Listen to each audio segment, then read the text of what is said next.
Ljubljana slavi, preostala Slovenija trpi.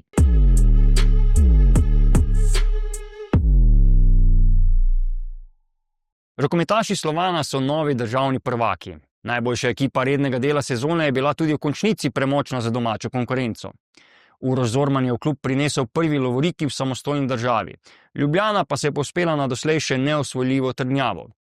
Saj če odštejemo kratko obdobje na prelomu tisočletja, ko so celjsko rokometno dominacijo za kratek čas prekinile zdaj že ugasle Prule.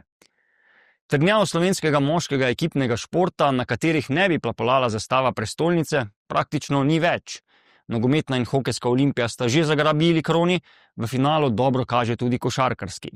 Na odbojkarskih parketih pa se je ACH še enkrat več utrdil v vlogi nespornega slovenskega vladarja. Popolno centralizacijo lovorik so preprečili vaterpolisti mariborskega Branika, a ena izjema je premalo, da bi preprečila ljubljansko slavje in skrbi vse posod drugod po državi. Podoba na igriščih je bila jasna. Ljubljanski kolektivi so bili boljši od domače konkurence. Klubi so sestavili ekipe s kvalitetnimi posamezniki, jih obdali z usposobljenimi trenerji in drugimi strokovnimi delavci. Tudi zaradi tega, ker jim je lokalno okolje omogočilo, da kvaliteti na in ob igrišču ponudijo najboljše pogoje. Pokale so dvigovali klubi, ki so zasledovalce krepko prehiteli tudi s proračuni.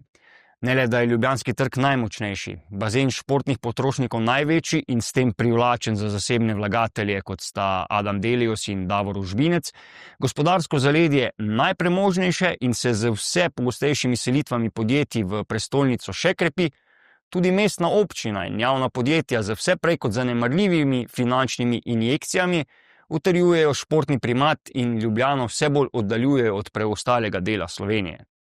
Prepad se povečuje. Če se v nogometu še najde kdo, ki je sposoben vreči rokavico zmajem, z dovolj ambicioznim zasebnim partnerjem izenačiti ali celo preseči njihov proračun, je v ostalih panogah klubom iz drugih delov države ostal le še boj za drugo mesto. Za resne uspehe so pač potrebne resne finance.